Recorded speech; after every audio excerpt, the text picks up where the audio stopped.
তুমি যদি কারো ছেলেকে এতিম বানায় থাকো, তোমার ছেলেকে আল্লাহ এতিম বানায় রাস্তায় ভিক্ষা করায় ছাড়বেন।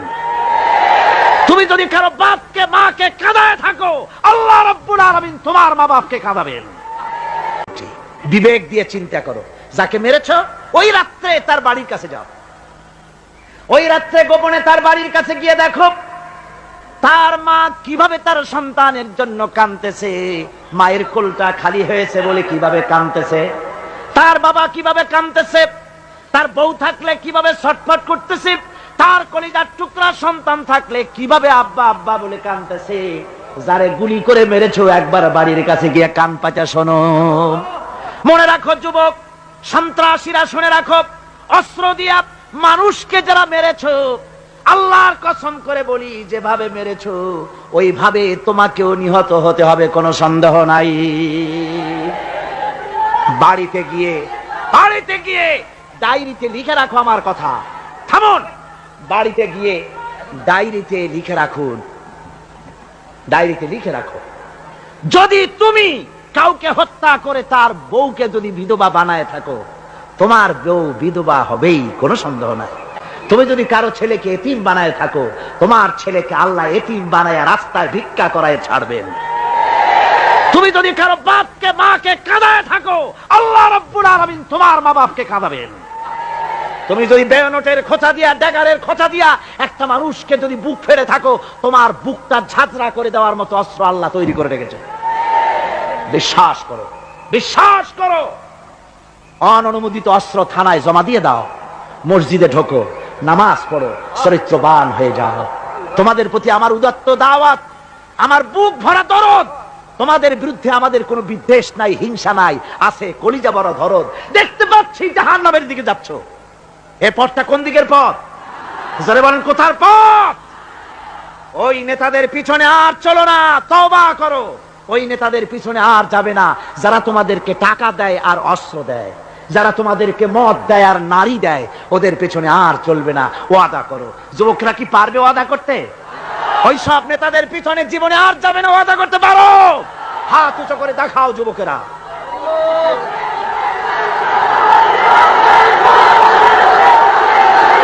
শয়তানের কাজই হলো উল্টা কাম করা, আল্লাহ যা করেছে তার উল্টা করা। আল্লাহ তাআলা বললেন উসজুদু লিআদামা, আদমরে বানাইয়া সবাইকে বললেন আদমরে সেজদা দাও। ফাসা জাদু, সবাই সেজদা করলো। সবাই মানে কারা কোন তো?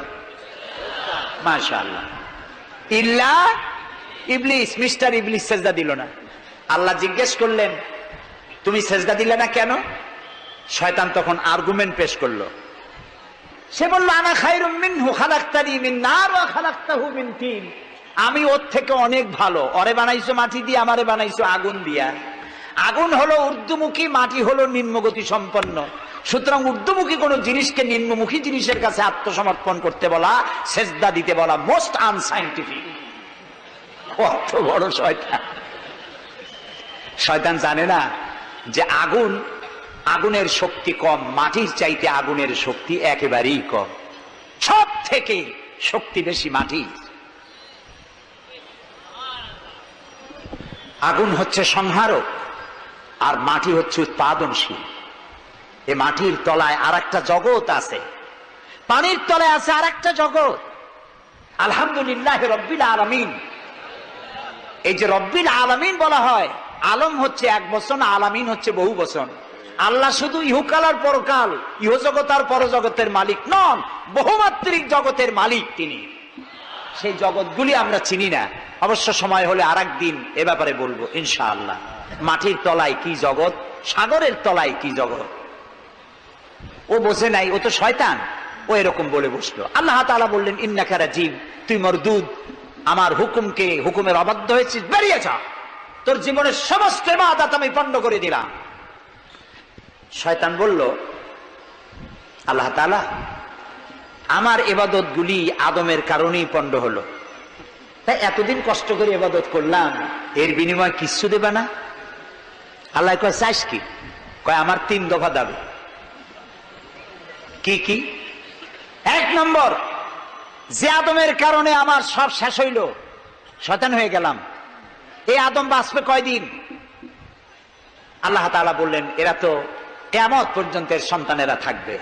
শয়তান বলল এই আদম সন্তানকে প্রতারণা করার জন্য আমাকেও কিয়ামত পর্যন্ত হায়াত দিতে হবে।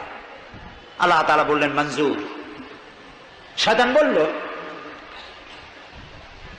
আমাকে আমার 2 নম্বর দাবি, যেহেতু আমি মানুষের প্রতারণা দিব, ভাইতে ভাইতে ঝগড়া লাগাবো, স্বামীতে স্ত্রীতে ঝগড়া লাগাইয়া তালাক দেওয়াবো, ভাইতে ভাইতে খুনাখুনি বাধায় দেব, কিন্তু লোকেরা যদি আমারে দেখতে পায় যে শয়তান এই যে তালাক দেওয়াইয়া এই যে যায়, ছেলে আর বাপে ঝগড়া বাঁধাইয়া ভাইতে ভাইতে খুনাখুনি করাইয়া এই যে শয়তান যায়, তাহলে তো আমার ঠ্যাং আস্ত থাকবে না, আমার তো মেরে ফেলাবে। সুতরাং আমাকে আন্ডারগ্রাউন্ড ওয়ার্ক করতে দিতে হবে, আমি শয়তানি করব, কেউ কিন্তু আমার কেউ দেখবে না। আল্লাহ কয় মঞ্জুর। শয়তান কয় লাস্টলি এন্ড ফাইনালি 3 নম্বরের দাবি, আমি করব সারা জীবন তোমার বিরোধিতা। আর মজার ব্যাপার, রিজিকের মালিক তুমি, তুমি যদি আমারে আর আমার অনুসারীদেরকে খাবার না দাও তো আমি তো ওয়ার্কার পাবো না, এই জন্য আমারে খাইতে দেওয়া লাগবে, আমার ওয়ার্কারদেরকেও খাইতে দিতে হবে। আল্লাহ বললেন মঞ্জুর। শয়তান বলল হায় আল্লাহ তাআলা, এবার তোমার জাহান্নামের সংখ্যা বাড়াইতে পারো, আমি তোমার সমস্ত বান্দাগুলি সব জাহান্নামকে ভর্তি করে দেবো। এই কোরআন শরীফে আছে। আল্লাহ তাআলা ফেরেশতাদের বললেন, ফেরেশতারা শুনছে শয়তানি কইল কি? আল্লাহ রাব্বুল আলামিন বলেন আমার ফেরেশতারা, আমার আদম সন্তানের, আমার বান্দারা যদি একটি শয়তানের প্রতারণায় পড়ে একটি যদি গুনার কাজ করার নিয়ত করে, কাজটা করে নাই, শুধু নিয়ত করেছে, ইচ্ছা করেছে, আমলনামায় কোনো গুনাহ লিখবে না। গুনাহটা যখন করে ফেলবে, একটি গুনার বদলে শুধু একটাই গুনাহ লিখবে।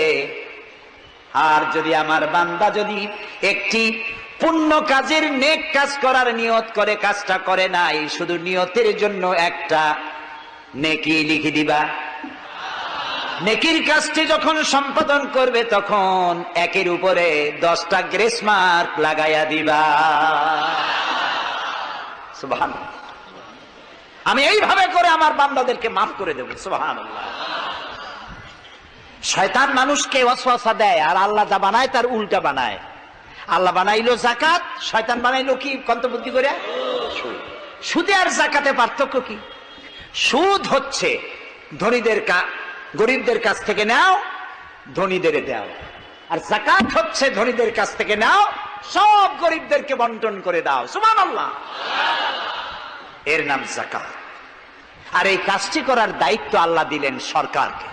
সূরা হজ আল্লাহ রাব্বুল আলামিন বলেন আল্লাযীনা ইম্মাক্কান্নাহুম ফিল আরদ আকামুস সালাত ওয়া আতাউজ যাকাত ওয়া আমারু বিল মা'রুফি ওয়া নাহাউ আনিল মুনকার ওয়া লিল্লাহি আকিবাতুল উমুর। আমি যদি মুমিন বান্দারে ক্ষমতা দেই, তারা 4 দফা কাজ করবে। কয় দফা বলেন? 1 নম্বরে মুমিনেরা ক্ষমতায় গিয়ে নামাজ প্রতিষ্ঠা করবে। 1 নম্বর কাজ নামাজ প্রতিষ্ঠা করবে। ক্ষমতায় গিয়ে তারা অর্ডার করবে বেলা 1টার সময় সমস্ত কোর্ট কাছারি আদালত শিক্ষা প্রতিষ্ঠান কল কারখানা সব বন্ধ হবে আধা ঘন্টার জন্য। জোহরের নামাজ আর দুপুরের খানার বিরতি। নামাজ শেষ, আবার কাজ করতে আসো। নামাজ বাধ্যতামূলক। নামাজ যদি বাধ্যতামূলক হয় তাহলে তার সুফল কি? তার সুফল হলো এসপি যদি বাধ্যতামূলক ভাবে নামাজ হয়, আর এসপি যদি মসজিদের ইমামতি করে দারোগাদের নিয়ে, অফিসারদের নিয়ে, দারোগা যদি, ওসি যদি থানায় পুলিশদের নিয়ে তার ইমামতিতে নামাজ হয়, এমপি যদি তার এলাকার অফিসার দিয়ে নিয়ে ইমামতি করে নামাজে, মন্ত্রী যদি তার এলাকার লোক নিয়ে অফিসারদের নিয়ে সচিবালয় ইমামতি করে, এই মন্ত্রী, এই এমপি, এই ওসি, এই এসপি এদেরকে পিটাইয়া ঘুষ খাওয়ান যাবে? যাবে না। যে বিশ্ববিদ্যালয়ের ভাইস চ্যান্সেলর নামাজ বাধ্যতামূলক হওয়ার কারণে মসজিদের ইমামতি করবেন, শিক্ষক, শিক্ষয়িত্রী, ছাত্র, ছাত্রী 5 ওয়াক্ত নামাজ যে বিশ্ববিদ্যালয় জামাতে আদায় করবে, ওরা কি মাস্তান, গুন্ডা, সাদাবাজ হবে? হতে পারে না।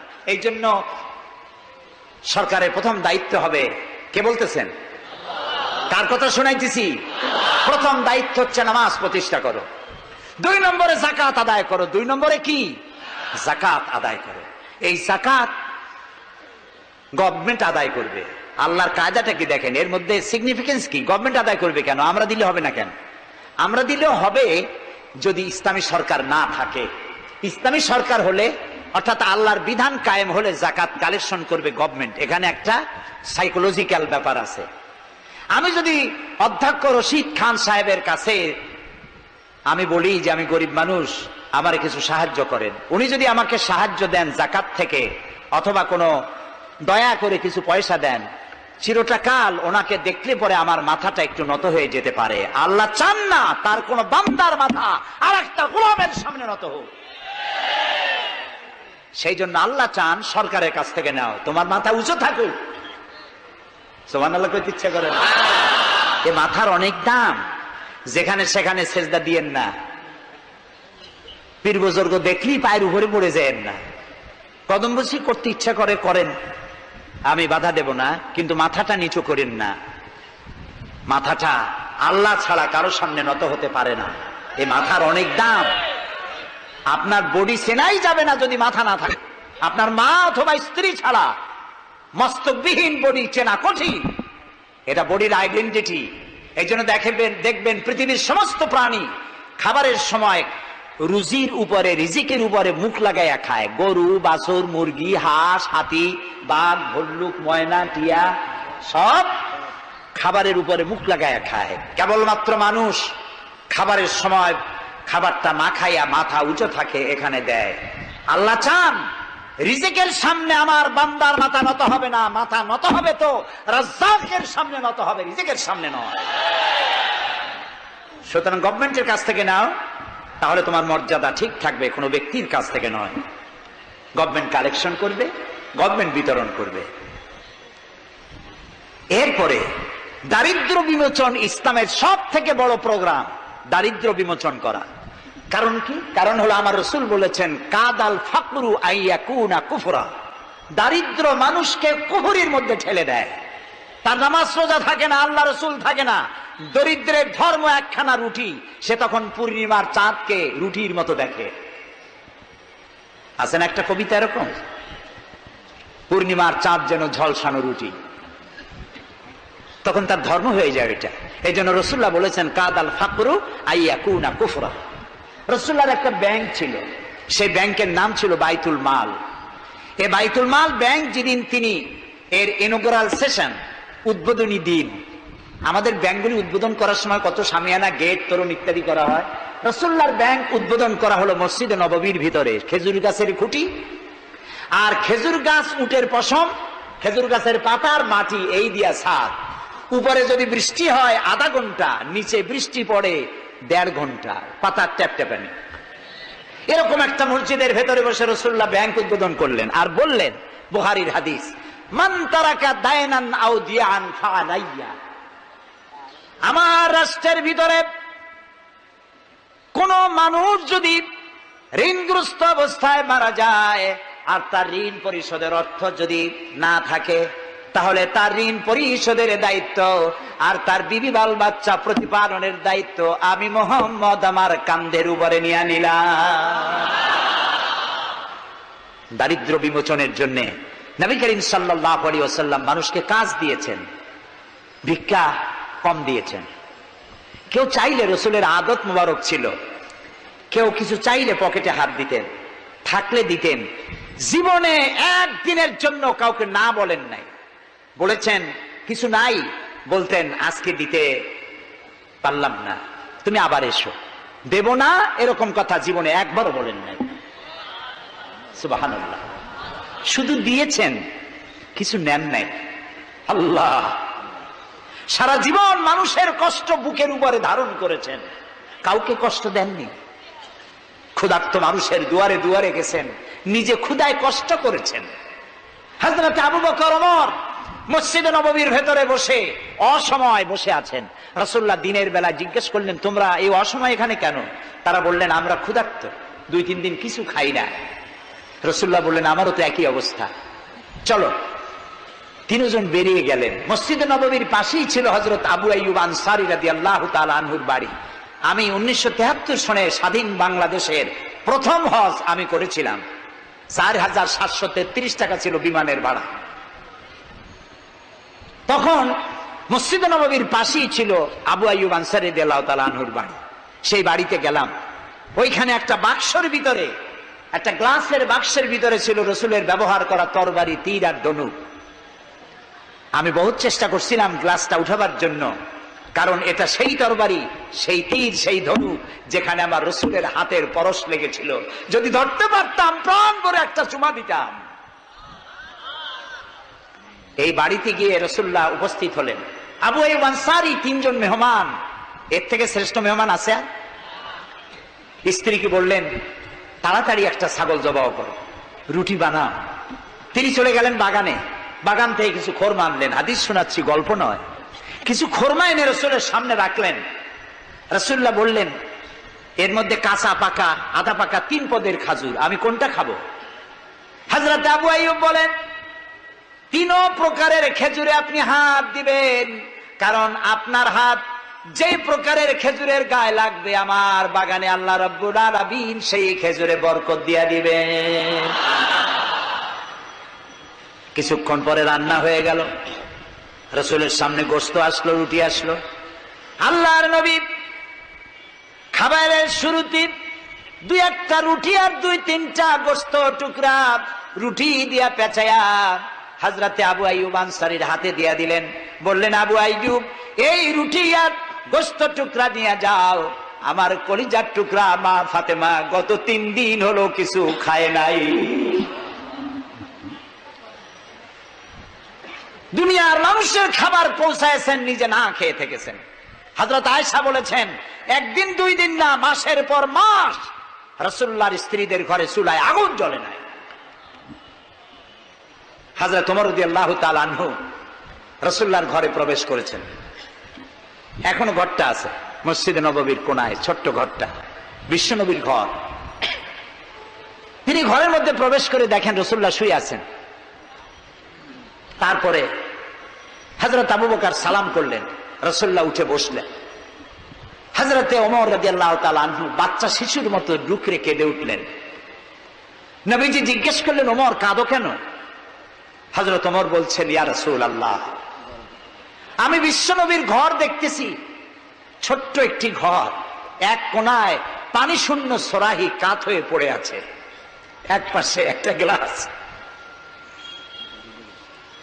আর আপনি যে বিছানায় শোয়া, চাদর নাই, বালিশ নাই, দড়ি দিয়ে বুনানো খাটিয়ার উপরে শুয়েছিলেন, হাতের তলায়, মাথার তলায় হাত দিয়ে আপনার জান্নাতি শরীর মোবারকের পিঠের উপরে দড়ির দাগ আমি সহ্য করতে পারছি না ইয়া রাসূলুল্লাহ। কাফেরেরা পৃথিবীতে এত শান্তি করলো, আর আল্লাহ রাসূলের গায়ে দড়ির দাগ। আপনি আমাকে অনুমতি দেন, আমি একটা তোষক আপনাকে বানায় এনে দেই। রাসূলুল্লাহ বললেন, ওমর, আমি যদি হুকুম করি, এই যে ওহদ পাহাড়টা আমার জন্য সোনায় পরিণত হয়ে যাবে। আমি পৃথিবীতে শান্তি করতে আসি নাই, এসেছি মানবতার মুক্তির জন্য, কল্যাণের জন্য।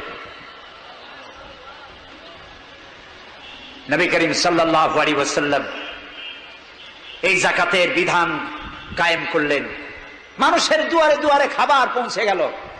বৃদ্ধরা ভাতা পেল, বয়স্করা ভাতা পেল, বেকারেরা তাদের কাজের সংস্থান পেয়ে গেল। অবস্থা এমন হলো, হযরত ওমর ইবনে আব্দুল আজিজ রাহমাতুল্লাহ আলাইহির সময় যাকাত কে নেবে, যাকাত কে নেবে চিল্লানো হতো, ঢোল বাজানো হতো। একজন লোক পাওয়া যেত না যে যাকাত আমার দরকার। ইতিহাস লিখছে, ওই সময় একজন লোক তার সাদকার টাকা নিয়ে ঘুরতেছে যে যাকাত কাকে দিবে। 3 দিন হলো যাকাত নেওয়ার মতো একটা লোক পেল না। অবশেষে ক্লান্ত হয়ে মরুদ্যানের মধ্যে বসে আছে। কিছু সময় পর দেখলো যে একটা লোক, ধুলায় ধূসরিত চেহারা, তিনি এসেছেন, হাতে একটা বড় টোপলা। এই লোকটি বলল, পথিক, আসসালামু আলাইকুম, আমি 3 দিন ঘুরলাম এই দেশে, একটা মানুষ পেল না যাকে আমি সৎকার টাকা, যাকাতের টাকা দিতে পারি। আপনাকে মনে হচ্ছে গরিব মানুষ, জামা কাপড় ময়লা, আপনি আমার এই টাকাগুলি নিয়ে আমাকে উদ্ধার করুন। লোকটি বলছে, তোমার মাথা ঠিক আছে কিনা আমি জানি না, তুমি কি মনে করছো যে আমার এই বস্তার মধ্যে ছেঁড়া খাতা? তোমার ওই টোপলায় যত টাকা, ওর থেকে অনেক বেশি টাকা আমার এই বস্তার ভিতরে। আমি এক সপ্তাহ ঘুরতেছি, একটা গরিব মানুষ পাই নাই এই দেশে। এটি হলো জাকাতের কল্যাণময়তা, জাকাত ভিত্তিক অর্থ ব্যবস্থার কল্যাণময়তা।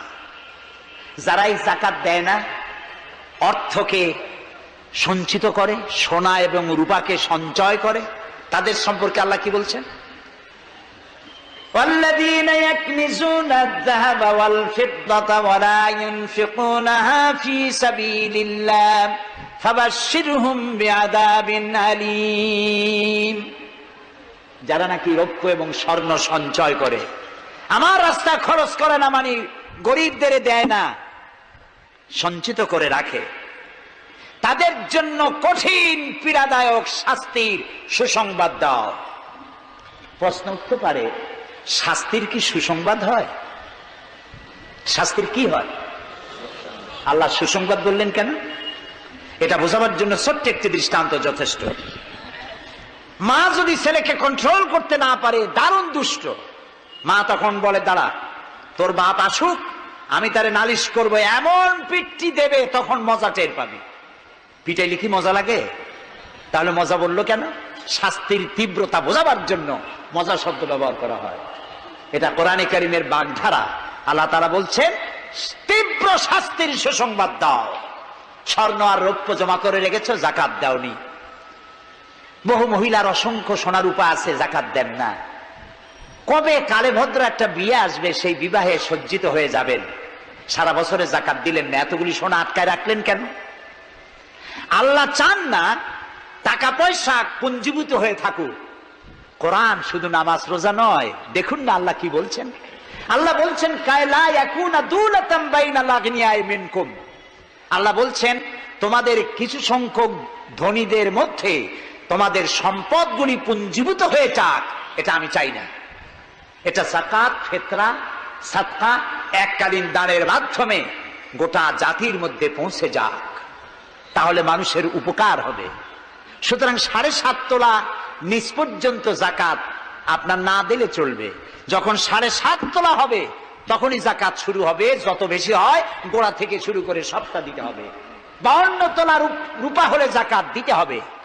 এই জাকাতের টাকা না দিয়ে যারা জমা করে রাখেন, শাস্তিটা কি হবে শোনেন। আল্লাহ শাস্তির ধরনও বলছে, ইয়াউমা ইউহমা আলাইহা ফি নারে জাহান্নামা ফাতুকওয়া বিহা জিবাহুম ওয়া জুনুবুহুম ওয়া যুহুরুহুম হাযা মা কানাজতুম লিআনফুসিকুম তাকনিজুন।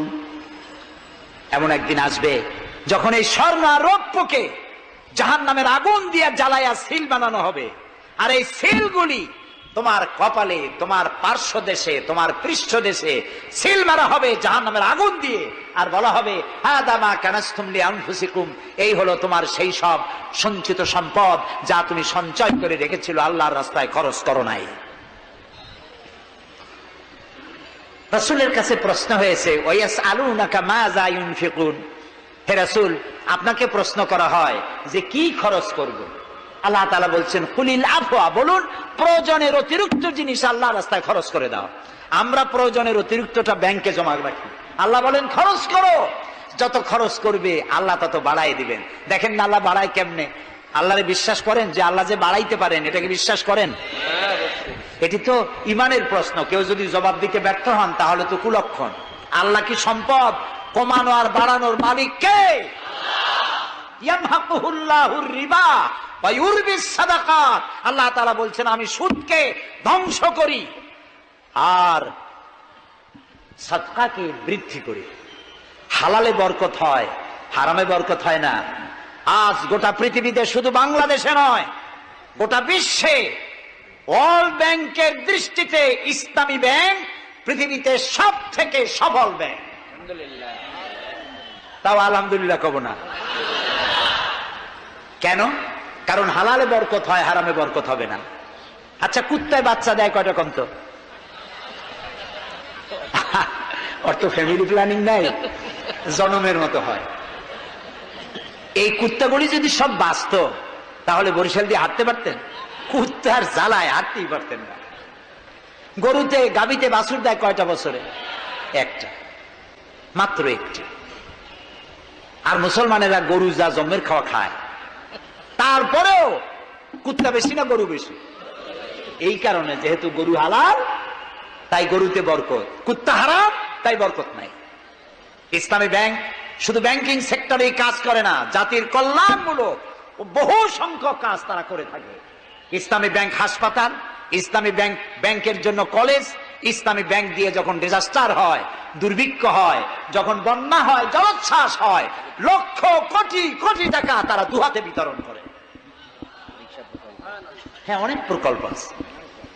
মেধাবী ছাত্র গরিব ছাত্রদেরকে স্টাইপেন্ড দেয়, বিধবা নারীদেরকে আরে কি বলে ওকে সেলাই করে, সেলাই মেশিন দেয়। যাকাত আর একটু বলি, আপনারা বিরক্ত হন না তো? যাকাত আমরা কি করি? বছরে একদিন শাড়ি আর লুঙ্গি কিনে প্রদর্শন করি, এক্সিবিশন। অমুক সাহেব যাকাত দেবেন, আপনারা আসবেন। দলে দলে ফকিররা আসলো, একটা লুঙ্গি আর শাড়ি নিতে গিয়ে পদপিষ্ট হয়ে 5টা 10টা মারা গেল। হয় নাই বাংলাদেশে? এই প্রদর্শনী এক্সিবিশনের কোনো মানে নাই। যাকাত নিতে তোমার বাড়ি কেন লোক আসবে? তুমি যাকাতের টাকা তার হকদারের কাছে পৌঁছাইয়া দিবা। কারণ গরিব তোমার করুণার পাত্র নয়। অফি আমওয়ালিহিম হাক্কুল লিসাইলি ওয়াল মাহরুম, আল্লাহ তাআলা বলছেন তোমার সম্পদের ভিতরে গরিবদের অধিকার আছে। গরিব তোমার করুণার পাত্র নয়। যাকাত দিয়ে আসো তার বাড়ি যায়। তবে শাড়ি আর লুঙ্গি দেওয়া কোনো অর্থবহ কাজ নয়। কি দিবেন? রাসূলুল্লাহর কাছ থেকে শিখুন। ওই যে একজন আসলো, ভিক্ষা চাইলো, বলল তোমার কি কিছু নাই? বলল আছে। কি আছে কোন তো? মাশাআল্লাহ, জানি সবাই কিন্তু আমল করি না। দুনিয়ায় যত ভালো কথা সব বলা হয়ে গেছে, বাকি আছে শুধু পালন করা। রাসূলুল্লাহ তাকে বললেন কম্বল আনো। বিক্রি করে কিনলেন কি? কুড়াল। রাসূলুল্লাহ তার নিজের পবিত্র হাত দিয়ে কুড়ালে হাতল লাগায় দিলেন। বললেন যাও জঙ্গলে কাঠ কাটো, বাজারে বিক্রি করো, ভিক্ষা কোনোদিন আর করবা না। 1 বছর পর, হাদিস শুনুন, 1 বছর পর ওই ভিক্ষুক এসে বলছেন আসসালামু আলাইকা ইয়া রাসূলুল্লাহ। হুজুর আপনি আমাকে চিনেছেন? আমি সেই ভিক্ষুক যে ভিক্ষা নিতে এসেছিলাম। আপনি আমাকে ভিক্ষা না দিয়ে কুড়াল দিয়েছিলেন। কুড়াল দিয়ে কাঠ কাটিয়া বাজারে বিক্রি করে আমার কাছে এখন যাকাত দেওয়ার মতো অর্থ জমা হয়ে গেছে। এটার নাম ইসলাম। শুধু নামাজ রোজা জিকির আজগারের জন্য শুধু নয়, নামাজ রোজা জিকির আজগার তো করব, কিন্তু আমার মানুষকে দারিদ্র বিমোচন করতে হবে। সুতরাং যাকাতের টাকা দিয়ে একটা শিক্ষিত বেকার যুবককে একটা কম্পিউটার কিনে দেন, একটা বিধবা মহিলাকে একটা সেলাই মেশিন কিনে দেন। তার সতীত্ব সে বাঁচাতে পারবে। ক্ষুধার জ্বালায় মানুষ যখন অসহনীয় পর্যায়ে চলে যায়, তখন সে দেহ ব্যবসার মতো নিকৃষ্ট পর্যায়ে চলে যায়। এজন্য ধনীরা দায়ী হবে আল্লাহর কাছে। কচু গাছ কাটতে কাটতেই মানুষ খুন করে। একটা এতিম বাচ্চা ক্ষুধার জ্বালায় ঘুরতেছে, ওই বাচ্চাটি আপনি তাকে একটু আদর করেন, পরে আপনি একটা চীনাবাদামের বাক্স কিনে দেন 50 টাকা 100 টাকা দিয়া, কিছু চীনাবাদামের পুঁজি দেন, একটা পানের খিলি বানাইয়া বিক্রি করার পুঁজি দেন, কয়েকটা বুট পলিশের কালি আর ব্রাশ কিনে দেন, সে রাস্তায় বসে জুতা পালিশ করবে। ছেলেটি পকেট মারা থেকে, চুরি করা থেকে বেঁচে যাবে। সমাজ সংস্কার হবে, সমাজ অপরাধ মুক্ত হবে, সমাজ থেকে দারিদ্র বিমোচন হবে। আলহামদুলিল্লাহ বলে। আপনি কি জানেন এই যে গাছগুলি লাগালে পরে কত সওয়াব হয়? এবং দারিদ্র বিমোচনের জন্য গাছের কি বিশাল ভূমিকা। রাসূলুল্লাহ বলেছেন হাদিস, তোমার কাছে যদি এমন খবর আসে যে কিয়ামত হচ্ছে, আর তখন যদি তোমার কাছে কোনো গাছের চারা থাকে, কিয়ামত হচ্ছে, গাছের চারাটি কিয়ামত আসার পূর্বেই গাছের চারাটি লাগিয়ে যাও, কিয়ামতের দিন সদকায়ে জারিয়ার সওয়াব পেয়ে যাবে। একটি গাছ যদি কেউ লাগায়, ওই গাছে যত পাখি বসবে, ফল হবে, মানুষে খাবে, আশ্রয় নেবে মানুষেরা, কিয়ামত পর্যন্ত সদকায়ে জারিয়ার সওয়াব মানুষ কবরে বসে বসে পেতে থাকবে। সব জায়গায় সওয়াব আর সওয়াব জানি না, খালি মনে করি ইল্লাল্লাহ ইল্লাল্লাহ বলতে পারলেই সওয়াব। আর খালি ইল্লাল্লাহ বলবেন বা কেন? যারা এই ধরনের জিকির করেন, আমার মনে দারুণ প্রশ্ন, জবাব খুঁজে পাই নাই। আল্লাহর কলেমাকে খণ্ডিত করে জিকির করার পারমিশন কোন হাদিস দিয়েছে? কে দিয়েছে এই পারমিশন? লা ইলাহা ইল্লাল্লাহ, এটা হলো পূর্ণাঙ্গ কালেমা, কমপ্লিট হচ্ছে মুহাম্মদুর রাসূলুল্লাহ। আফজালুল যিকর লা ইলাহা ইল্লাল্লাহ। কতক্ষণ লা ইলাহা ইল্লাল্লাহ, কতক্ষণ ইল্লাল্লাহ ইল্লাল্লাহ ইল্লাল্লাহ। এর অর্থ কি? আল্লাহ ছাড়া, আল্লাহ ছাড়া, আল্লাহ ছাড়া। আল্লাহ ছাড়া কি? কমন সেন্সের শুধু কমন বাদ দিয়া শুধু সেন্স যদি থাকে, কোন মুসলমানের এমন জিকির করা উচিত নয়। তবে common sense is very uncommon. দুর্ভাগ্য জাতি। প্রিয় ভাই সব, দারিদ্র বিমোচনের জন্য আল্লাহ তাআলা এসব ব্যবস্থা করে রেখেছেন। কাজ করে খাও, আয় থেকে দায় শোধ করো। আপনার পুকুর কেটে চতুর্দিকে পুকুরের কান্দায় পেঁপে গাছ লাগান, কলা গাছ লাগান, হাঁস পালেন, হাঁসগুলি পানিতে সাঁতার কাটবে, ভেতরে মাছ থাকবে, হাঁসের পায়খানা খেয়ে মাছ বড় হবে, হাঁস বড় হয়ে ডিম দেবে। এই ডিম বিক্রি করবেন, মুরগি বিক্রি করবেন, পেঁপে বিক্রি করবেন, কলা বিক্রি করবেন। মানুষের কাছে হাত পাতার চাইতে নিকৃষ্ট কাজ আর নাই। রাসূলুল্লাহ বলেছেন, আল্লাহর কাছে এই রকমের হাতের চাইতে এই রকমের হাতের মর্যাদা বেশি। এইটার নাম কি? চাওয়া। বলেন, এইটার নাম কি? এইটার নাম আল্লাহর কাছে এইটার কোনো দাম নাই, কোনো দাম নাই। আল্লাহর কাছে দাম এইটা। এই জন্য যারা শ্রমিকদের সম্পর্কে আমার রাসূল বলেছেন, আল কাসিব হাবিবুল্লাহ, যারা সহজে উপার্জন করে খায় ওরা আল্লাহর বন্ধু। আপনারা শ্রমিক না, সেই জন্য সুবহানাল্লাহ কইতে পারলেন না। আলহামদুলিল্লাহ বলে। রাসূলুল্লাহর হাদিস শোনাচ্ছি, আমি গাজী কালু চম্পাবতীর পুঁথি শোনাচ্ছি না। আল কাসিব হাবিবুল্লাহ, যে ব্যক্তি সহজে উপার্জন করে খায় সে আল্লাহর বন্ধু। এখন যদি কোন রিকশাওয়ালা, কুলি মজুর, ঠেলাওয়ালা যদি মনে করে আল্লাহর বন্ধু যখন হইছি নামাজ রোজা দিয়ে আর করবো কি, এটি কিন্তু ঠিক নয়। আল্লাহর বন্ধু হওয়ার জন্য নামাজ রোজা অত্যন্ত জরুরি। আর আপনি যে কষ্ট করে খাচ্ছেন, আপনার পয়সা হালাল। যে ব্যক্তি রিকশা চালায়, 2.5 মনে বস্তা মাথায় করে স্টিমারে উঠায়, ওর চাইতে হালাল পয়সা কারো নাই। মাথার ঘাম পায়ে ফেলে উপার্জন করছে। আপনি জানেন না যে দালানে যারা আছে খুব শান্তিতে নাই। বাইরের থেকে দেখে ভেতরের অবস্থাটা বোঝা যায় না। গুলশান, বনানী, আভিজাত্যপূর্ণ এলাকার বিশাল বিশাল বাড়ি দেখে আপনার চোখ ধাঁধা লেগে যেতে পারে, খুব শান্তির নিলয়। না, শান্তি নাই। বাড়ির মালিক, বহু টাকার মালিক, রাত্রির বেলায় ঘুম হয় না। কোন ফাঁক দিয়া জানলার পাশ দিয়া গুলি এসে বুক ঝাঁঝরা করে দেয়, ঘুম নাই।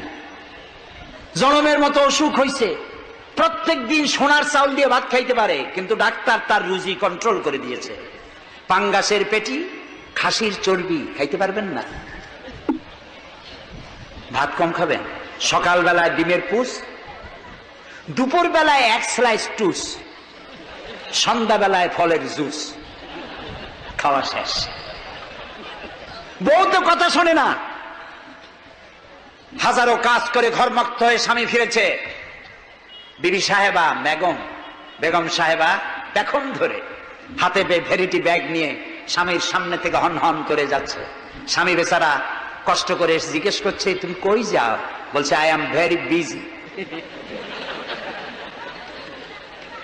ছেলে হয়েছে কয়টা? সব গুন্ডা, মাস্তান। মাথায় এত বড় চুল, হাতে এত বড় নখ। মেয়েগুলি বয়ফ্রেন্ড নিয়ে কোথায় চলে গেছে। বেটা বাড়ির কাজের লোক, কাজের মেয়েদের হাতের দেওয়া খানা খাইলো, আদর পাইল না, যত্ন পাইল না, সম্মান পাইল না। খাইয়ে টাইয়া নিজে নিজে শুয়ে আছে, এতগুলা ঘুমের ট্যাবলেট খাইছে, ঘুমও আসে না। কিন্তু তুমি মেয়ে রিকশাওয়ালা, ঠেলাওয়ালা, কুলি মজুর, সারাদিন কাজ করে পোলার চাউল কিনতে পারো নাই, মোটা চাউল কিনেছো, খেসারির ডাল কিনেছো। এটু কিনে বাড়িতে বউ রান্না করেছে। আমি এই চোখে দেখা কথা বলি, আল্লাহ তাআলা এই বয়সে কম দেখান নাই। কমলাপুর রেল স্টেশনের বস্তি দেখেছি, অনেক বস্তি এলাকায় গিয়েছি। স্বামী বসে খাচ্ছে, ঘরমাক্ত রিক্সা চালায় আসছে, 2.5 মণে বস্তা টানে আনছে। স্ত্রী খাবার তুলে দিচ্ছে, আরেকটু খাও, খুব কষ্ট করেছো, আরেকটু খাও। ওর ঘরে ফ্যান নাই, কাপড়ের আঁচল দিয়ে স্বামীর কপাল মুছে দিচ্ছে, আরেকটু খাও, এত কষ্ট করো তুমি। ওর ঘরে ফোমের বিছানা নাই, চটের মতো শক্ত বিছানা, বালিশ নাই, ইটের মতো শক্ত, চাপ কাপড়ের একটু কভার দাও। এরকম একটা বালিশের উপরে সারাদিনের শ্রান্তি আর ক্লান্তি নিয়ে আর ঘুমায় গেছে, কোন ওষুধ খাওয়া লাগে না।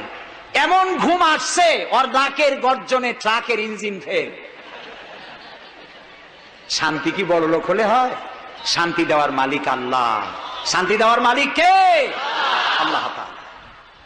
এই জন্যে এই শান্তি আসবে যদি সঠিকভাবে সুষ্ঠুভাবে আল্লাহ পাকের দেওয়া এই বিধানগুলি আমরা যদি সমাজে কায়েম করতে পারি, তাহলে এটি সম্ভব।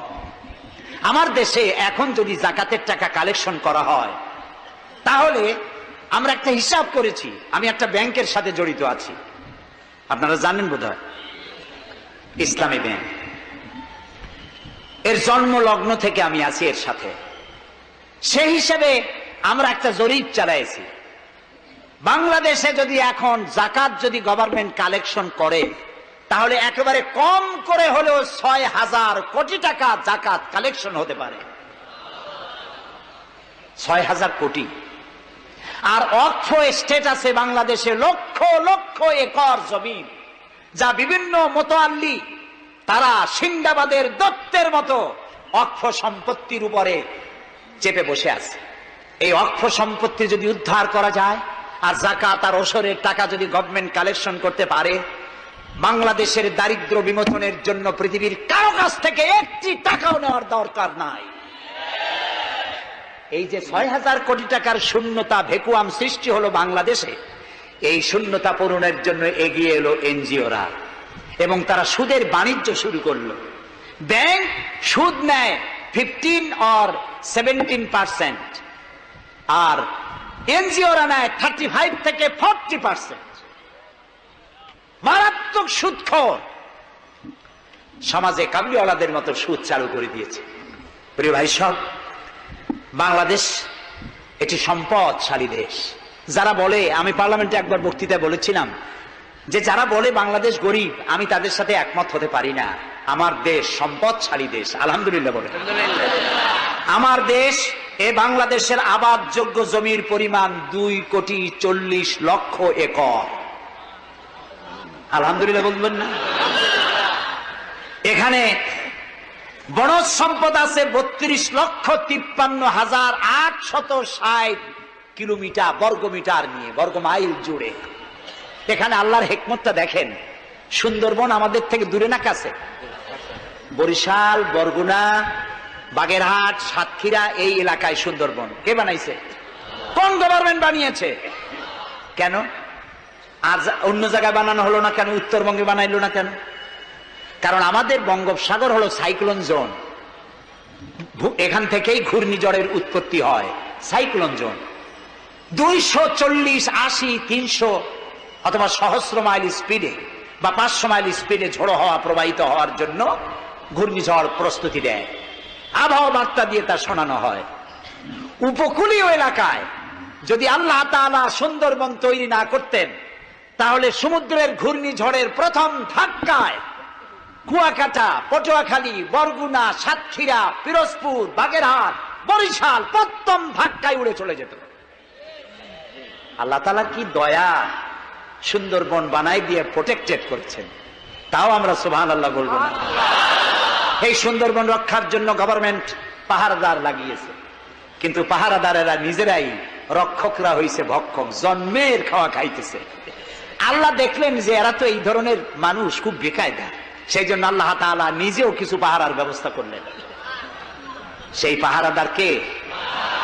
Royal Bengal tiger. যদি সামনে পড়েন 10 কোটি টাকা ঘুষ দেবেন, এই কথা শুনলেও আপনারে ছাড়বে না।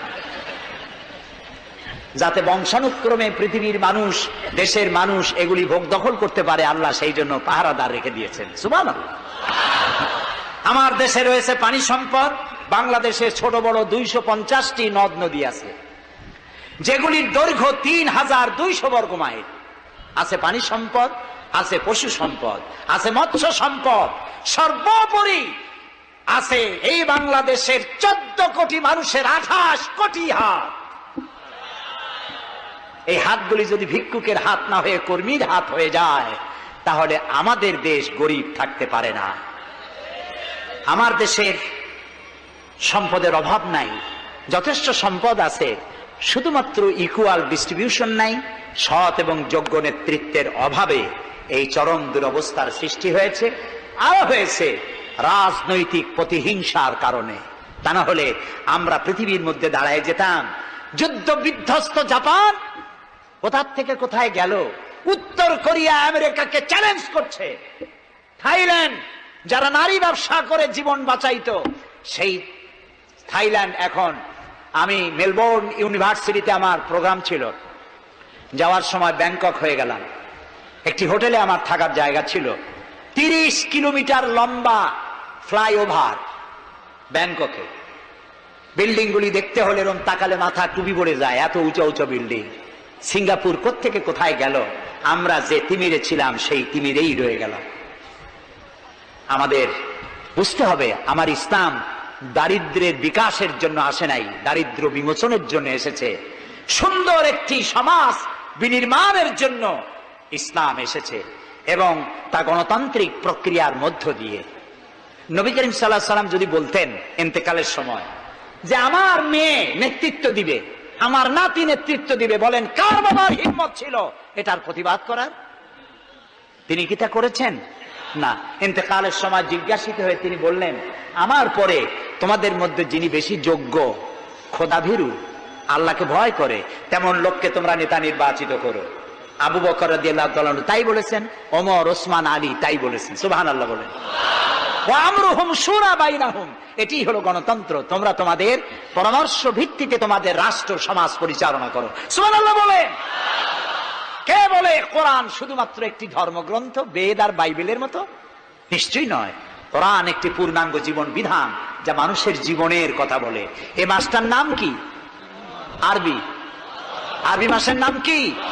মুহররম। এটি সেই মাস যে মাসে খেলাফতকে প্রতিষ্ঠার জন্য রাসূলের কলিজার টুকরা নয়নের পুতুল ইমাম হোসেন কারবালার ময়দানে শাহাদাত বরণ করেছিলেন, রাজতন্ত্রের বিরোধিতা করেছিলেন। হযরত ইমাম হোসেন তিনি দেখতে পেলেন 680 খ্রিস্টাব্দে সিরিয়ার দামেস্কে এজিদ ক্ষমতা দখল করলো অগণতান্ত্রিক পদ্ধতিতে, এবং সরকারি মালের কোনো হিসাব নাই, অডিট নাই, স্বৈরাচারী কায়দায় তিনি ক্ষমতা দখল করে মদিনার আহলে বায়াত যারা, মদিনার নেতৃবৃন্দকে তার আনুগত্য করার জন্য বাধ্য করলো। ইমাম হোসেন যে মায়ের পেটে এসেছেন, যে পিতার পেটে জন্মে এসেছেন, যে নানার কোলে বড় হয়েছেন, তিনি কি এই দৃশ্য চোখে দেখতে পারেন? তিনি বললেন, আমি কুফায় যাব। কুফার লোকেরা দাওয়াত দিল, তিনি কুফায় রওনা করবেন। মদিনার লোকেরা হাতে পায়ে ধরলো, কুফায় আপনি যাবেন না। তিনি বললেন, আমি কোন ক্রমে এজিদের বশ্যতা স্বীকার করব না, আমি এর বিরোধিতা করবই। মাত্র 72 জন লোক নিয়ে তিনি কুফার দিকে অগ্রসর হলেন। এই 72 জনের মধ্যে 40 জন পুরুষ আর 32 জন নারী আর শিশু। তিনি যখন কারবালা প্রান্তরে পৌঁছে গেছেন,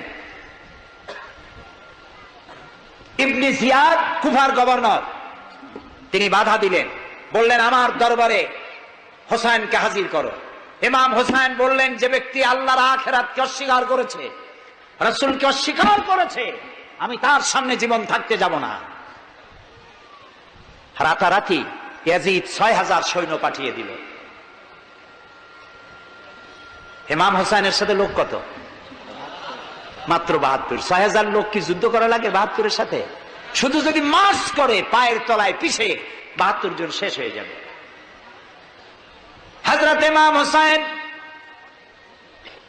রাতের বেলায় সঙ্গীদের বললেন, ও আমার সাথীরা, ইয়াজিদ আমার শির চায়, আমাকে চায়, আমার সঙ্গে থেকে তোমরা তোমাদের জীবনকে বিপন্ন করো না, তোমরা সবাই ফিরে চলে যাও মদিনায়।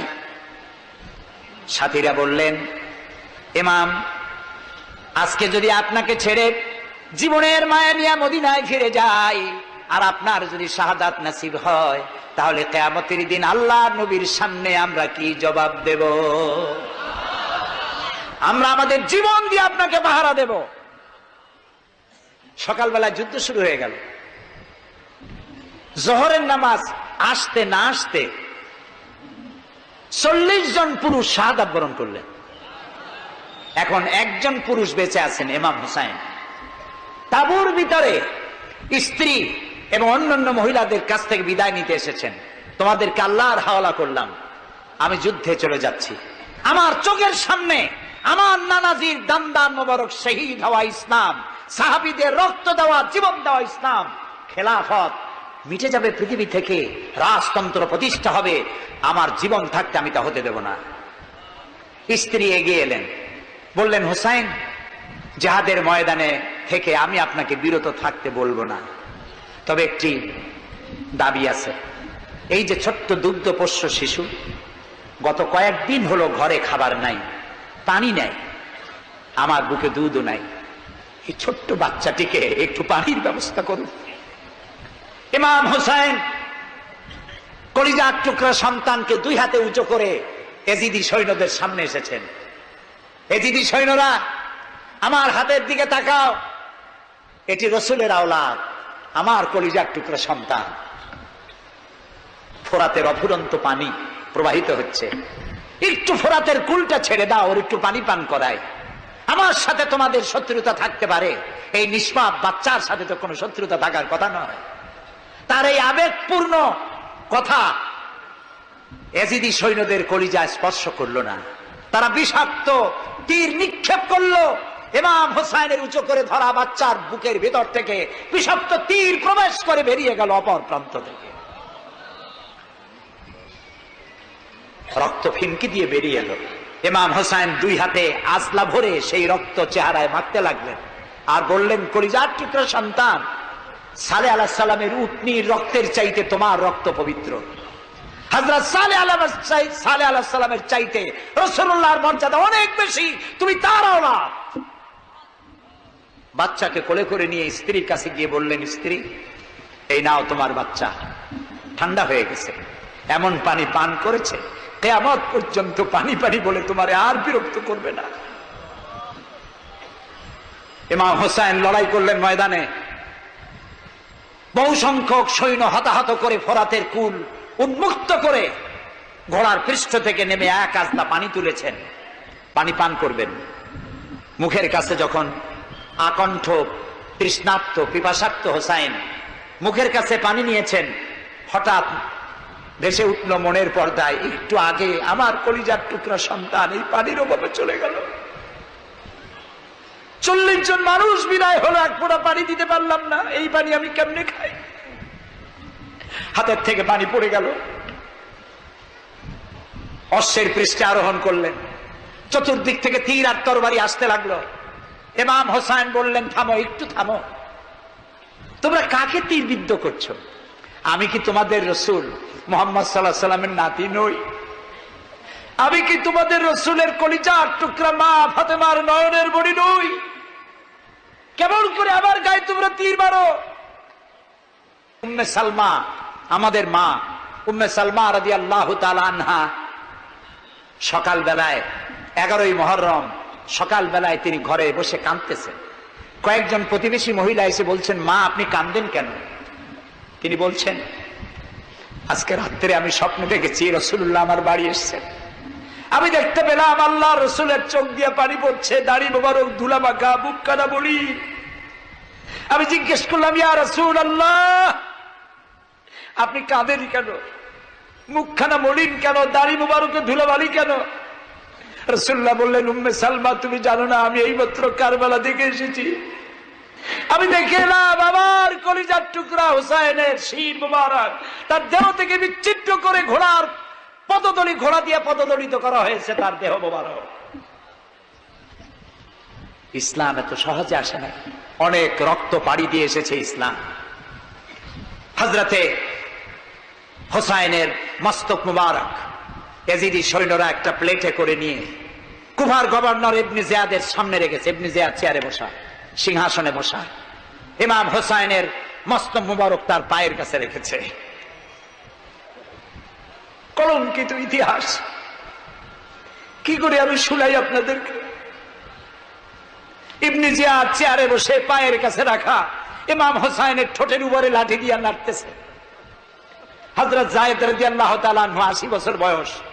তিনি বলছেন, ইবনে জিয়াদ, এতক্ষণ যা করেছ মুখ বুজে সহ্য করেছি, কিন্তু এখন যেটা তুমি করতেছো পায়ের কাছে কার ব্যথা? তুমি যে ঠোঁটের উপরে লাঠি দিয়া নাড়তেছো, আমি যায়েদ, আমি দেখেছি রাসূলুল্লাহ 1000 বার এই মুখের উপরে চুমা খেয়েছে। তোমার বেয়াদবি বন্ধ করো। প্রিয় ভাই সব, রাজতন্ত্র নয়, পরামর্শ ভিত্তিক সমাজ ব্যবস্থা প্রতিষ্ঠার জন্য আল্লাহ তাআলা ইসলাম দিয়েছেন, দ্বীন দিয়েছেন। সেই জীবন ব্যবস্থা ইসলাম আজকে এই পৃথিবীতে মুসলমানদেরকে সন্ত্রাসী জাত হিসেবে চিহ্নিত করার জন্য, উগ্র জাতি হিসেবে, সহিংস জাতি হিসেবে, অগণতান্ত্রিক জাতি হিসেবে প্রমাণিত করার জন্য পাশ্চাত্য শক্তি তারা নবী করিম সাল্লাল্লাহু আলাইহি সাল্লামের ব্যঙ্গচিত্র এঁকে দুনিয়ায় ছড়িয়ে দিয়েছে। আজকে জুমার খুতবায় আমি কসাই মসজিদে বলেছিলাম, রাসূলুল্লাহর মাথার উপরে বোমা আকৃতির পাগড়ি বেঁধেছে, পাশে 2টা অর্ধনগ্ন মেয়ে লোক রেখেছে। নাউজুবিল্লাহ। তোদের মতো অসভ্য আছে পৃথিবীতে? ডেনমার্ক, আমেরিকা, ইউরোপ, তোমরাও কি মানুষের মতো কাজ করেছ? বিশ্ব নবী পৃথিবীতে সব দিয়েছেন, কিছু নেন নাই। তাকে অপমান করার অর্থ হচ্ছে মানব সভ্যতাকে অপমান করা। রাসূলকে অপমান করার ক্ষমতা কারো নাই। তার সম্মান পাহাড় সমান নয়, তার সম্মান আকাশ সমান নয়। রাসূলের সম্মান আল্লাহর আরশ পর্যন্ত। আল্লাহ তার আরশে আজিমে কাউকে দাওয়াত দেন নাই, বিশ্ব নবীকে দাওয়াত দিয়েছিলেন। আমি আমার বরিশালবাসীদের বলবো, মুসলমানদেরকে ধৈর্য ধারণ করতে হবে, আরো সংযমী হতে হবে। আমরা প্রতিবাদ করব, অবশ্যই প্রতিবাদ করব, কিন্তু জ্বালাও পোড়াওতে আমরা যাব না।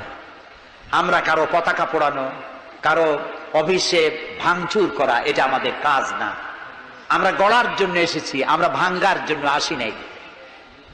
কেউ অসভ্য হলে আমরা অসভ্য হতে পারি না। ওরা অসভ্য, ওরা বর্বর, ওদের জীবনে ভালোবাসা নাই, তাই ওরা প্রতি বছর একটা দিন ভালোবাসা দিবস পালন করে। আমার জীবনে ভালোবাসার অভাব নাই। ইসলাম সর্বশ্রেষ্ঠ জীবন ব্যবস্থা। এই কল্যাণময় জীবন ব্যবস্থা প্রতিষ্ঠার জন্য এগিয়ে আসতে হবে মুসলমানদেরকে, সকলকে, হিন্দুদেরকেও। হিন্দু, বৌদ্ধ, খ্রিস্টানদের বলি, আমার প্রিয় ভাইয়েরা, আপনাদের মধ্যে আমাদের মধ্যে পার্থক্য খুবই কম। হিন্দুরা বলেন এক ব্রহ্মা, দ্বিতীয় নাস্তি, আমরা বলি লা ইলাহা ইল্লাল্লাহ, কথা প্রায় কাছাকাছি। আপনারা পুনর্জন্মে বিশ্বাসী, আমরা পুনরুত্থানে বিশ্বাসী। আমরা খুব ভালো আছি, এই দেশটা খুব ভালো দেশ, পূজা আর রোজা একসাথে হয়, আমরা অনেক আরামে আছি। এদেশে সাম্প্রদায়িক সম্প্রীতি নাই বলে যারা বিদেশে বদনাম ছড়ায়, তাদের হেদায়েতের জন্য আমরা আল্লাহর কাছে দোয়া করি, আল্লাহ তাদের হেদায়েত করো। ক্ষমতা হারায় মানুষ এত পাগল হয় যে দেশের বিরুদ্ধে কথা বলে, মায়ের বিরুদ্ধে কথা বলে, রাষ্ট্রের বিরুদ্ধে কথা বলে। আল্লাহ এদের হেদায়েত নসিব করে দিন। প্রিয় ভাই সব, আমার হিন্দু ভাইয়েরা, অমুসলিম ভাইরা যারা আসছেন, আমি তাদেরকে বলবো, এই কোরআন শুধু মুসলমানদের জন্য নয়। আপনার ইসলাম কবুল করা লাগবে না। আমি ইউরোপ, আমেরিকা, অস্ট্রেলিয়া, আফ্রিকায় যখন অমুসলিমদের মধ্যে বক্তৃতা করি, তখন বলি আপনাদের মুসলমান হওয়া লাগবে না। যে ধর্মে আছে সে ধর্মে থেকেই যদি কোরআন বর্ণিত আইন যদি মানেন, আপনি শান্তি পাবেন দুনিয়ায়, শান্তি পাবেন আখিরাতে। পরকালেও শান্তি পাবেন কিনা আল্লাহ ভালো জানেন, তবে দুনিয়ার শান্তি তো পাবেনই। কোরআনের আইন সকলের জন্য প্রযোজ্য। প্রিয় ভাই সব, আমি এখন মুনাজাতের দিকে আগাবো। ইসলামের ব্যাখ্যা দিচ্ছিলাম, ইন্নাদ-দীনা ইনদাল্লাহিল ইসলাম। ইসলামের চাইতে কল্যাণময় জীবন ব্যবস্থা পৃথিবীতে আর নাই। বলেন সুবহানাল্লাহ। আমি মুনাজাতের দিকে যাচ্ছি, আর মুনাজাতের আদব হলো বসা। এই রাস্তা জুড়ে যত মানুষ দাঁড়ানো আছেন, সব মানুষ বসুন। গতকাল বলেছিলাম, মুনাজাতের কথা শুনে দুই একজন হাঁটে, এটি কিন্তু বেয়াদবির পর্যায়ে পড়ে। আদবের খেলা। মানুষের হাতে যেমন ক্যামেরা থাকে, ফেরেশতার হাতে ক্যামেরা আছে না? তা আপনি মোনাজাতের কথা শুনে যদি হাঁটেন, আপনি তো বেয়াদবের খাতায় নাম লেখালেন। এমন হতভাগ্য কারো হওয়া উচিত না। মোনাজাত হয় কার কাছে? সেই আল্লাহরে ভয় করেন, জায়গায় বসেন এবং মোনাজাতে শরীক হন। মুসলমানদের বড় দুর্দিন যাচ্ছে, এত বড় দুর্দিন। আমি ছোট্ট মানুষ, আমার জ্ঞান সীমিত, আমার ইলেম কালাম সীমিত, আমার দৃষ্টিভঙ্গি সীমিত। এই সীমিত দৃষ্টিভঙ্গি দিয়ে, আমার পড়াশোনা অবজারভেশনের মধ্য দিয়ে আমি যেটা বুঝতে পারি, বর্তমান পৃথিবীতে মুসলমানেরা যে বিরাট ষড়যন্ত্র আর বিপদের মুখোমুখি হয়েছে, পৃথিবীতে কোন কালে এত ষড়যন্ত্র, এত বহুমুখী ষড়যন্ত্র আর কোনদিন হয়েছে বলে আমার জানা নেই। এই ষড়যন্ত্র থেকে বাঁচার জন্য দোয়া করতে হবে কার কাছে? কার কাছে? তিনি পারবেন আমাদেরকে কল্যাণ দিতে। এই জন্যে মা বোনেরা যারা এসেছেন, মা বোনদেরকে বলবো, আপনাদেরকে ইসলাম সর্বাধিক সুযোগ দিয়েছে, আপনাদের অধিকার দিয়েছে। লেখাপড়া করতে পারবেন, চাকরি করতে পারবেন, রাজনীতি করতে পারবেন, আপনারা সমাজনীতি করতে পারবেন, আপনারা যুদ্ধেও যেতে পারবেন, সব পারবেন। তবে আপনার শালীনতা, আপনার সম্ভ্রম, আপনার সতীত্ব, আপনার পর্দা আপনাকে বজায় রাখতে হবে। এ কাজটুকুনের মধ্য দিয়ে নারীর অধিকার প্রতিষ্ঠিত হবে। সেজন্য আমি মা বোনদেরকে বলবো, আসুন ইসলামকে জানি, ইসলামকে বুঝি, ইসলামের সাথে নিজেদেরকে সম্পৃক্ত করি। এটি শুধুমাত্র নামাজ রোজা হজ জাকাতের ধর্ম নয়। নামাজ রোজা হজ জাকাত সহ অর্থনীতি, সমাজনীতি, রাষ্ট্রনীতি সবকিছুর সমন্বয় একটা জীবনের স্কিম, একটি পরিকল্পনা যা দিয়েছেন আল্লাহ তাআলা। সুবহানাল্লাহ। আর ওই কথার প্রতিবাদ করি যারা আল্লাহর আইন প্রতিষ্ঠার নামে বোমা হামলা করে, সন্ত্রাসী তৎপরতা চালায়। এরা জিহাদকে অবমাননা করেছে। জিহাদ আর যুদ্ধ এক কথা নয়, জিহাদ আর কিতাল এক কথা নয়, হোলি ওয়ার এবং জিহাদ এক কথা নয়। সুতরাং আল্লাহর আইন প্রতিষ্ঠার নামে যারা সন্ত্রাসী তৎপরতা চালায়, তারা একটি জঘন্য কাজ করছে। যারা বোমা মারে আল্লাহর আইন প্রতিষ্ঠার জন্য, তারা মানুষ নয়, তারা মানুষ নামের কলঙ্ক, তারা নরপশু। বলুন তো তারা কি? তারা জানোয়ার। হরকতুল জিহাদ, তারপরে জামাতুল মুজাহিদিন, জুমরাতুল মাসাকিন, আবার আরেকটা নতুন সংগঠন বেরোচ্ছে নাকি শুনলাম, তার নাম করেছে তারা আল জঙ্গিতুল জংলা। এরা কোন জঙ্গল থেকে বাইর হবে আল্লাহ জানে। আপনারা যদি এদের ধরতে পারেন, এদেরকে থানায় সোপর্দ করবেন। আপনি যদি জানতে পারেন, আপনার ছেলের রুম আপনার পরিদর্শন করা উচিত।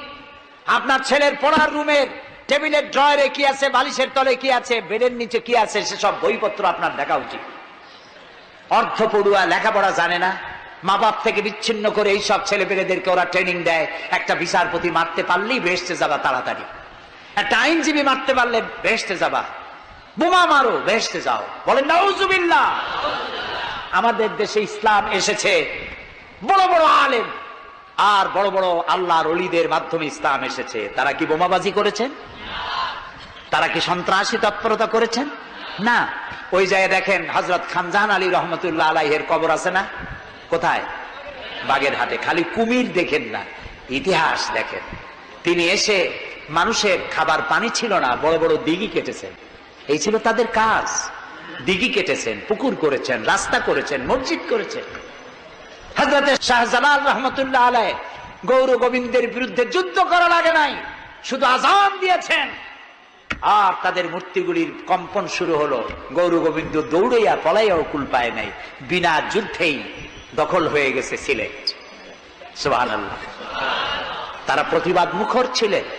হযরতে মুজাদ্দেদ আল ফিসানি রহমতুল্লাহ আলাইহি সম্রাট আকবরের বিরুদ্ধে প্রতিবাদ করেছেন, জেল খেটেছেন, সমাজ সংস্কার করেছেন। এ ছিল অলিউল্লাহদের কাজ।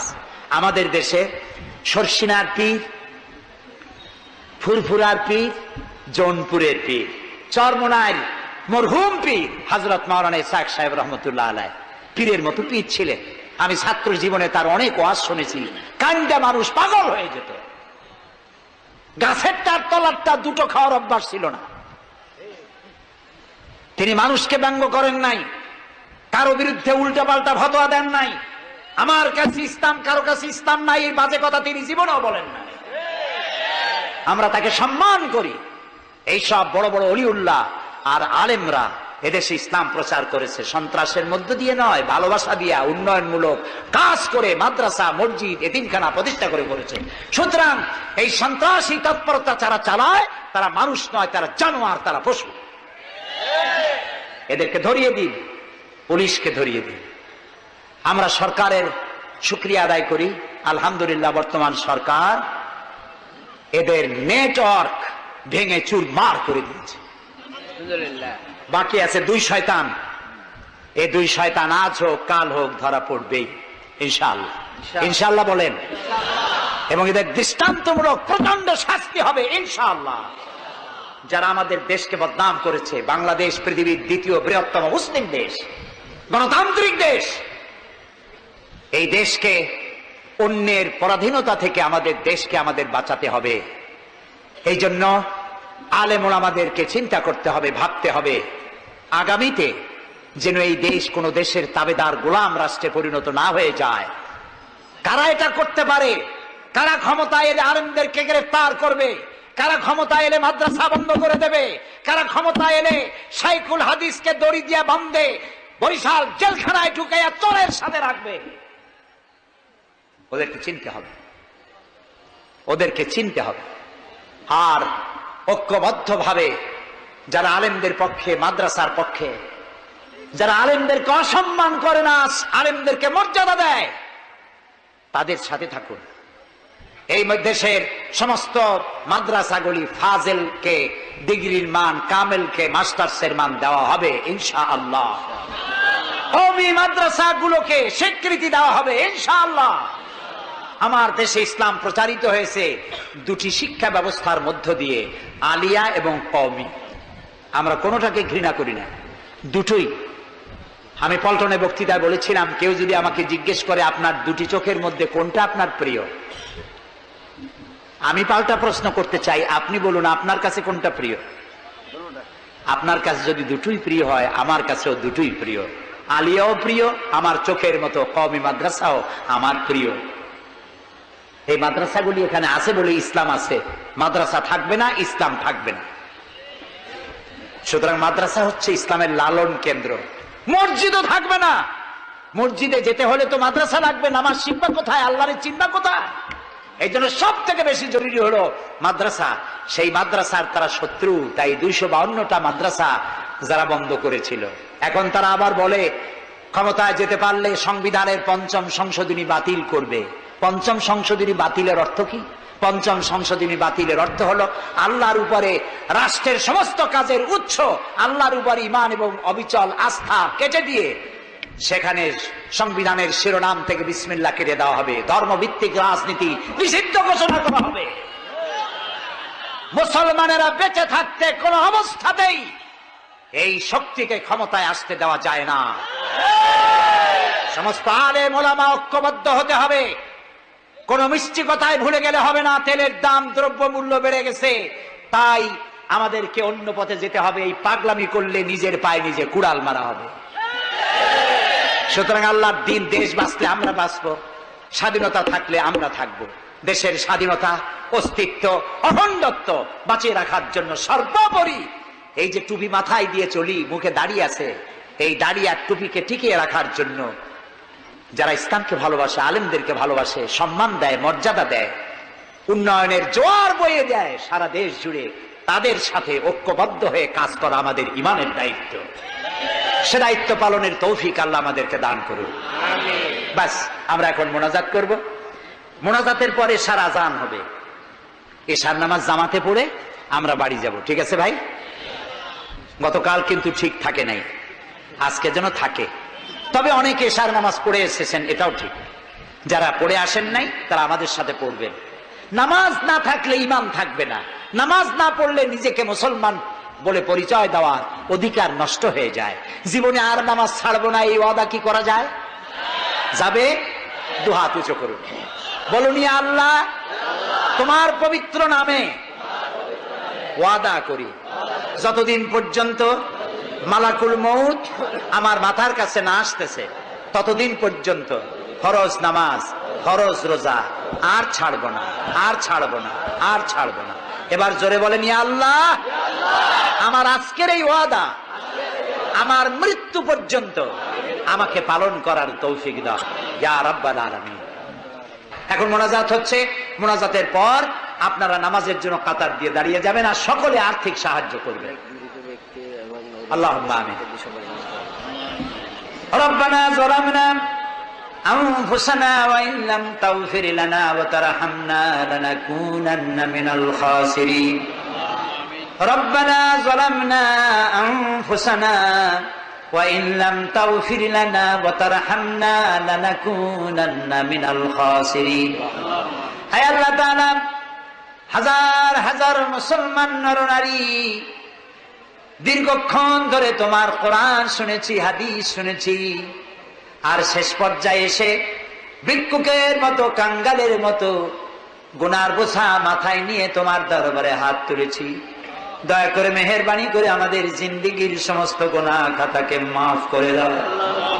আমাদের মধ্য থেকে আমাদের মা বাপ দুনিয়া থেকে যারা বিদায় হয়ে গেছে, আয় আল্লাহ রব্বুল আলামিন, মা বাপের কবরগুলিকে জান্নাতের টুকরা বানায়া দাও। রব্বির হামহুমা কামা রব্বায়ানি সগীরা।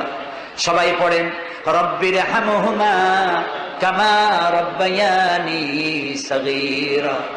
আয় আল্লাহ রব্বুল আলামিন, জনম দুঃখিনী গর্ভধারিণী মা, যিনি না খেয়ে আমাদের মুখে, ক্রন্দন মুখে চুমা দিয়া, শত চুমা দিয়া হাসি ফুটাইছেন, না খেয়ে আমাদেরকে খাওয়াইছেন, আমরা না ঘুমানো পর্যন্ত ঘুমান নাই, এত কষ্ট করেছেন যেই মা, আল্লাহ কবরটাকে বেহেশত বানাইয়া দাও। বাপজান এত কষ্ট করলেন, বাড়ি ঘর বানাইয়া দিয়া খালি হাতে বিদায় হয়ে গেছেন, কোন হালতে আছি জানি না, আল্লাহ আকবার, কবরটাকে বেহেশত বানাইয়া দাও। আমাদের মা বাপ যাদের বৃদ্ধ হয়ে গেছেন, রব্বুল আলামিন বিছানায় পড়ায়া পরনির্ভর করে মারবা না। আল্লাহ তাআলা স্বনির্ভর থাকাকালীন নিজে নিজে টয়লেটে যেতে পারেন, নিজের খাবার নিজে খেতে পারেন, দাঁড়াইয়া নামাজ পড়তে পারেন, নিজের কাপড় নিজে পরতে পারেন। এই অবস্থায়, সুস্থ অবস্থায় ইমানের সাথে উঠাইয়া নিয়েও বিছানায় ভালাইয়া রাখো না। রব্বুল আলামিন, সারা জীবন আমরা গুনাহ করেছি, এত গুনাহ করেছি, তোমার আকাশের দিকে তাকাইয়া কথা বলতে লজ্জা করে, শরমে মাথা নিচু হয়ে যায়। আল্লাহ, যত গুনাহ করছি, নাফরমানি করেছি, আর তুমি শুধু মেহেরবানি করেছো।